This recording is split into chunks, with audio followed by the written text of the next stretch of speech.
राजश्री शाहू महाराज हे नाव आठवलं तर असा समाजसुधारक राजा होणे नाही हे त्यांच्याबद्दल म्हणणं वावगे ठरणार नाही. खरं तर शाहू महाराज हे करवीर कोल्हापूर संस्थानचे राजे होते. करवीर संस्थानचे वारस राजे चौथे शिवाजी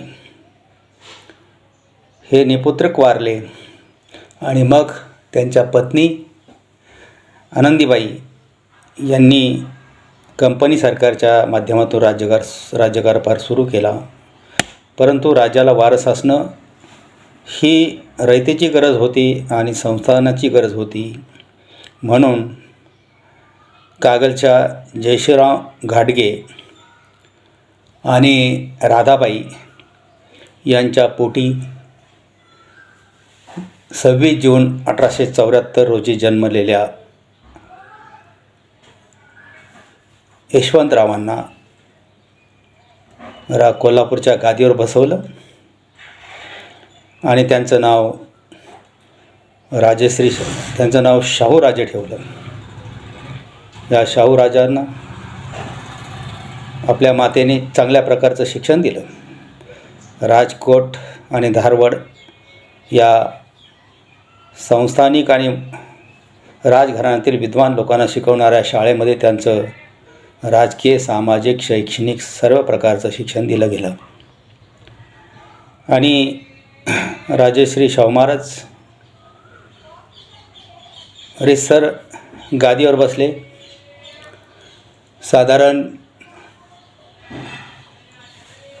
1894 ते 1922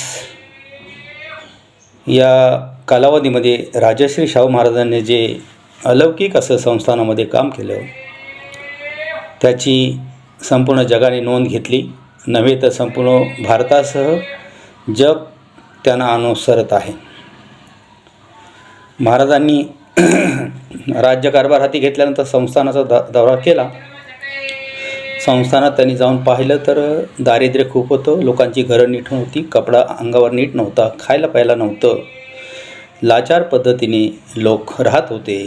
ही सर्व लाचारीची अवस्था केवळ शिक्षण नष्ट करेल म्हणून शाहूराजांनी आपल्या संस्थानामध्ये अनेक ठिकाणी शाळा चालू केल्या. काही ठिकाणी विद्यार्थ्यांची गैरसोय होती, राहायला जागा नव्हती म्हणून कोल्हापूरसह अनेक ठिकाणी त्यांनी वेगवेगळ्या जाती धर्माच्या लोकांसाठी वेगवेगळ्या बोर्डिंगा स्थापन केल्या. आणि मग त्यातून शिकले सवरलेले लोक कामाला जाऊ लागले, उद्योगधंदा करू लागले. त्यातीलच एक नाव कर्मवीर भाऊराव पाटील होय. अशा अनेक लोकांना शाहूराजांनी घडवलं. त्यांनी एकदा संस्थांचं दप्तर पाहिलं तर त्या दप्तरामध्ये सर्व सुवर्ण लोक शासकीय नोकरी करत होते आणि गरीब सुशिक्षित माणसंसुद्धा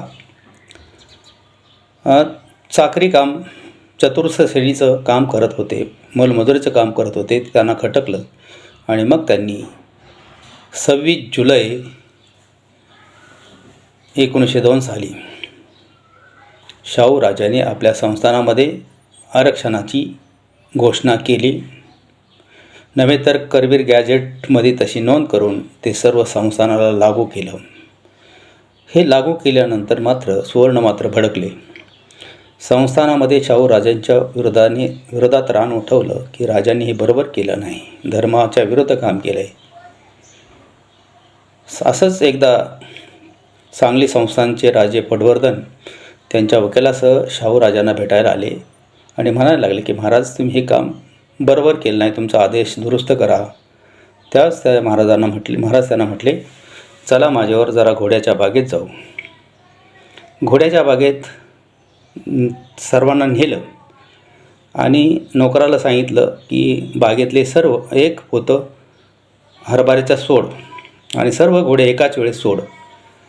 सर्व घोडे एकाच वेळेस सोडल्यानंतर गलगंड गलेडट्ट दणकट घोड्यांनी जे पोत्यात तोंड खूप असलं तर बाकीच्यांना एक एक दाणा कसा तरी मिळत होता. काहींच्या तर तोंडाला एक दाणासुद्धा सापडत नव्हता. मग महाराज म्हटले की बघा, इथं गलेलठ्ठ लोक जे आहेत, बलदंड लोक जे आहेत, ते संधीचा फायदा घेतात, परंतु गरिबांना संधी मिळत नाही.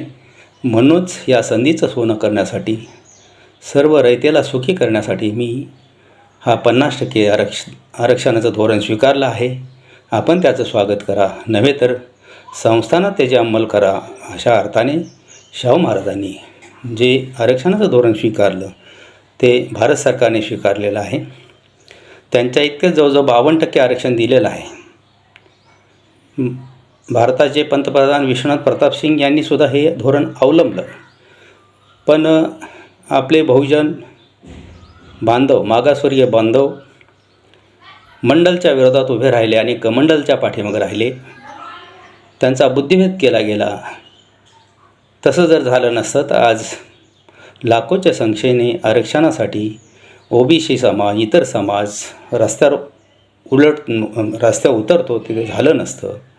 म्हणूनच या द्रष्ट्या नेत्याला त्यांनी दिलेल्या आरक्षण नीतीला अनुसरणं महत्त्वाचं आहे, तसं वागणं महत्त्वाचं आहे.